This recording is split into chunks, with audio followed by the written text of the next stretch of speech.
আমার প্রিয় ছোট্ট বন্ধুরা, আজ আমি তোমাদের একটা সুন্দর গল্প শোনাবো।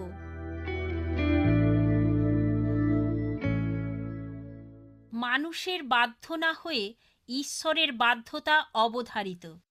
না, এ সুন্দর মানুষটি এটা পছন্দ করে না। তাদের দেখতে ক্রুদ্ধ, তাদের কপালে ভাঁজ পড়েছে, আর তাদের চোখে জ্বলছে হিংসার অনল। আমাদের আর কত দেখতে হবে এসব কর্মকাণ্ড? আমিই চূড়ান্ত। আমরা তাদের নিষেধ করে দিয়েছিলাম যিশুর বিষয়ে যেন কোনো কথা তারা প্রচার না করে। যদি এভাবে তারা প্রচার চালাতে থাকে, অল্প দিনের মধ্যেই সকলে বিশ্বাস করবে যে ঈশ্বর যিশুকে মৃত্যু থেকে জীবিত করে তুলেছেন। দলনেতাকে পাকড়াও করা হোক।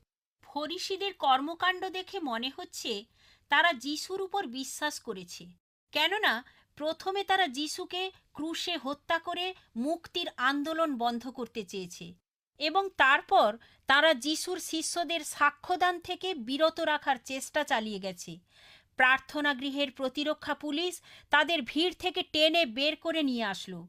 তারা পিতর ও যোহনকে বন্দি করলো এবং তাদের নিয়ে গিয়ে জেলখানায় রাতের জন্য বন্দি করে রাখলো। পরবর্তী সকালে তাদের জেরা করা হবে।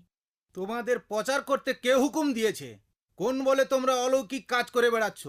যেমন খোঁড়া লোকটিকে হাঁটার শক্তি দিয়েছ। পিতর নিজে ঘাবড়ে না গিয়ে সাহসের সাথে প্রচার করলেন।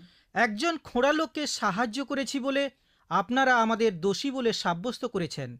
অলৌকিক কাজ হয়েছে যিশুর দ্বারা তাঁর উপর বিশ্বাস স্থাপনের ফলে, যাকে আপনারা ক্রুশে হত্যা করেছেন আর যাকে ঈশ্বর মৃত্যু থেকে পুনরায় জীবিত করে তুলেছেন। একমাত্র যিশু গোটা বিশ্ববাসীর মুক্তি দান করতে পারেন।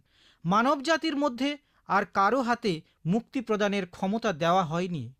বিচারক পিতরের সাহস দেখে আশ্চর্য হয়ে গেলেন, তাই নিজেদের মধ্যে পরামর্শ করলেন তাদের নিয়ে কি পদক্ষেপ গ্রহণ করা যায় সে বিষয়ে। এই লোকদের নিয়ে আমরা কি করব? খোঁড়া লোকটি যে সুস্থ হয়েছে তা আমরা অস্বীকার করতে পারবো না। প্রত্যেকেই তাকে দেখেছে। কিন্তু অন্য লোক যাতে শুনতে না পারে সে ব্যবস্থা আমরা হাতে নিতে পারি। আমরা তাদের কড়াভাবে নিষেধ করে দেব, আর যেন কোথাও তারা যিশুর বিষয় প্রচার না করে। পিতর ও যোহনকে পুনরায় ডাকা হলো। তোমরা যিশুর বিষয় আর প্রচার করতে পারবে না। তোমরা কি এ নিষেধাজ্ঞাটি বুঝতে পেরেছ?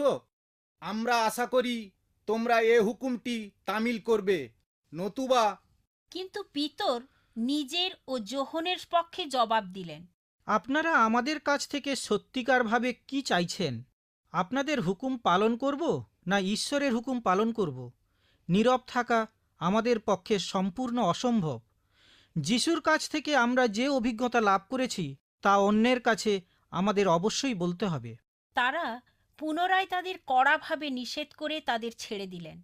মানুষের হুকুমের চেয়ে ঈশ্বরের হুকুম আমাদের অবশ্যই পালন করতে হবে, যেমনটি পিতর ও যোহন করেছিলেন। বাই বাই ছোট্ট বন্ধুরা, আমি অতসী। তোমাদের প্রশ্নের উত্তর পেতে চিঠি লেখো। অল ইন্ডিয়া মসি Jamaat, post box number 6079, west Patelnagar, new Delhi 110008, India.